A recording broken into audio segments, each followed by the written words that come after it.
ভারতের বুকেই এমন এক রহস্যময় দুর্গা মন্দির আছে যেখানে এসেছিলেন নাসার বিজ্ঞানীরাও। হ্যাঁ, অনেকেই বলেন যে বিজ্ঞানের যুগে এসে আবার অলৌকিক বলে কিছু হয় নাকি, কিন্তু অলৌকিক বলে যে সত্যি কিছু হয় তা প্রমাণ করে দিয়েছিলেন নাসার বিজ্ঞানীরা। হ্যাঁ, সবশেষে তারা এই দুর্গা মন্দিরের শরণাপন্ন হন। আর তারপরে কি ঘটে জানেন? সুদূর আমেরিকা থেকে কেন নাসার বিজ্ঞানীরা এই মন্দিরে এসেছিলেন? সত্যিটা জানলে থ হয়ে যাবেন। দেখুন, বিজ্ঞানী উইলিয়াম গিলবার্ট 1600 খ্রিস্টাব্দে বলেছিলেন পৃথিবীকে ঘিরে আছে এক শক্তিশালী চৌম্বক ক্ষেত্র। পরবর্তীকালে বিজ্ঞানীরা অনুমান করেছিলেন সে চৌম্বক ক্ষেত্রে চৌম্বকীয় ঝড়ের কারণে আটকে থাকতে পারে বিপুল পরিমাণ তেজস্ক্রিয় কণা। কথাটির সত্যতা প্রমাণ হয়েছিল 1958 সালে।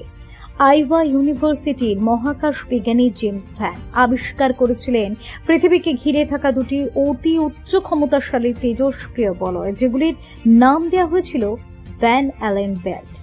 যে বলয় দুটি সৌরঝড়কে আটকে দিয়ে পৃথিবীর আবহাওয়া মণ্ডলকে রক্ষা করে। পরবর্তীকালে ভ্যান অ্যালেন বেল্ট নিয়ে গবেষণা চালাতে গিয়ে চমকে উঠেছিলেন নাসার বিজ্ঞানীরা। তারা দেখেছিলেন শক্তিশালী ভ্যান অ্যালেন বেল্ট অবিশ্বাস্য প্রভাব ফেলেছে পৃথিবীর মাত্র 3টি স্থানের ওপর। এই 3টি স্থান হলো পেরুর মাচু পিচ্চু, ইংল্যান্ডের প্রাগৈতিহাসিক মনুমেন্ট স্টোনহেঞ্জ ও ভারতবর্ষের উত্তরাখণ্ডের কুমায়ুনি অঞ্চলে থাকা একটি গিরিশিরা। যে গিরিশিরায় আছে খ্রিস্টীয় 2য় শতাব্দীতে নির্মিত মা দুর্গার অবতার কাঁসার দেবীর মন্দির। কাশ্যপ পাহাড়ের কাঁসার দেবী কাঠগুদাম স্টেশন বা পন্থনগর বিমানবন্দর থেকে গাড়িতে আলমোড়া এসে ধরতে হবে আলমোড়া বাগেশ্বর হাইওয়ে। 14 কিলোমিটার যাওয়ার পর এগিয়ে আসবে কাঁসার দেবী গ্রাম। হাইওয়ে ছেড়ে এগিয়ে যেতে হবে গিরিশিরা ধরে একটি পাহাড়ের চূড়ায়। পাহাড়টির নাম কাশ্যপ হলেও পাহাড়টি বিখ্যাত ক্রাঙ্কস হিল বা হিপি হিল নামে পরিচিত, কারণ 1960 থেকে প্রায় 1.5 দশক ধরে শান্তির সন্ধানে এই অঞ্চলে আসতে শুরু করেছিল হিপিরা। গিরিশিরার অরণ্যে তাঁবু ফেলে থাকত মাসের পর মাস। গিরিশিরার শেষ প্রান্তে আসার আগেই দূর থেকে দেখা দেবে পাইন ও দেবদারু গাছে ঘিরা থাকা একটি মন্দির কমপ্লেক্স। প্রায় 8600 ফুট উচ্চতায় থাকা এই মন্দির কমপ্লেক্সে আছে কুমায়ুন পাহাড়ের জাগ্রত দুর্গা কাঁসার দেবী। যে মন্দিরের গর্ভগৃহ হলো একটি গুহা, যে গুহায় বিরাজমান সিংহ বাহিনী অষ্টভুজা মাতা কাঁসার দেবীর মর্মর মূর্তি। গর্ভগৃহে আছে অখণ্ড জ্যোতি। কবে থেকে আগুন জ্বলছে কারো জানা নেই। এছাড়া কাঁসার মায়ের মন্দিরে আছে পবিত্র হোম কুণ্ড, যে কুণ্ডে কাঠ জ্বলে 24 ঘন্টা। কুণ্ডের ছাই নাকি মানসিক রোগের মহৌষধ। কাঁসার দেবী গ্রাম ও আশেপাশে থাকা গ্রামগুলির বাসিন্দারা বিশ্বাস করেন কাঁসার মাতা রক্ষা করেন এলাকার জীবকুলকে। তারই লীলায় গ্রামবাসীদের স্পর্শ করতে পারে না বিষণ্ণতা, মন থাকে সদা প্রফুল্ল। স্থানীয় লোকেদের বিশ্বাস প্রতি কার্তিক পূর্ণিমায় গ্রামে ঘুরে বেড়ান কাঁসার দেবী। গ্রামের রাস্তা থেকে ভেসে আসে তার নূপুরের আওয়াজ।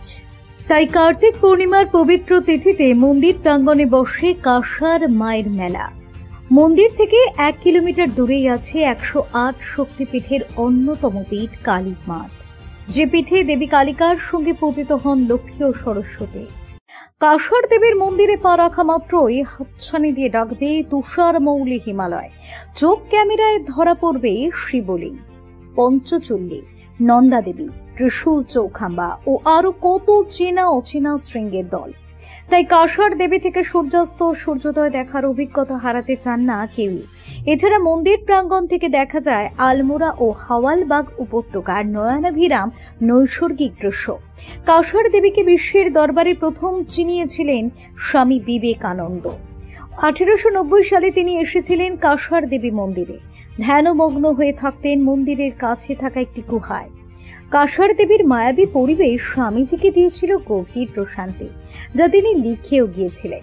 পরবর্তীকালে মন্দিরে এসেছিলেন বিশ্বের নানা দেশের শিক্ষাবিদ, মনস্তাত্ত্বিক, রহস্যপ্রেমী, গবেষক, দার্শনিক, সাহিত্যিক ও চিত্রশিল্পীরা। কাঁসার মায়ের মন্দিরে এসেছিলেন নাসার বিজ্ঞানীরাও।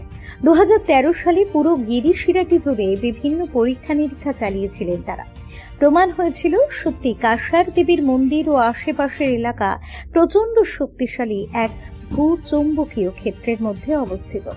যার সঙ্গে যোগাযোগ আছে পৃথিবীকে ঘিরে থাকা ভ্যান অ্যালেন বেল্টে।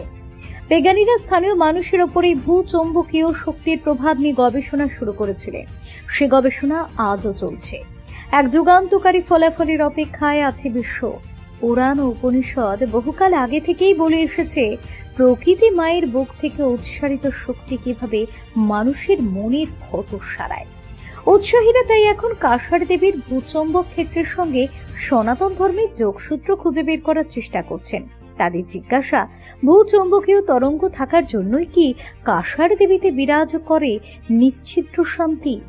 চাপমুক্ত মন মেতে ওঠে অপার আনন্দে। প্রশ্নগুলির উত্তর দেবেন নাসার গবেষকরা। কৌতূহলী মানুষদের ভরসা তাই বিখ্যাত লাইন দুটি। তাই আপনার শুভাকাঙ্ক্ষীদের কাছে এই ভিডিওটি পৌঁছে দিতে প্রচুর পরিমাণে শেয়ার করুন। ভিডিওটি অবশ্যই লাইক করুন, কমেন্ট করে জানান এই ধরনের আরো অজানা তথ্য আপনারা পেতে চান কিনা। চ্যানেলটিকে সাবস্ক্রাইব করে আমাদের পাশে থাকুন। কমেন্টে লিখুন, জয় সনাতন ধর্মের জয়।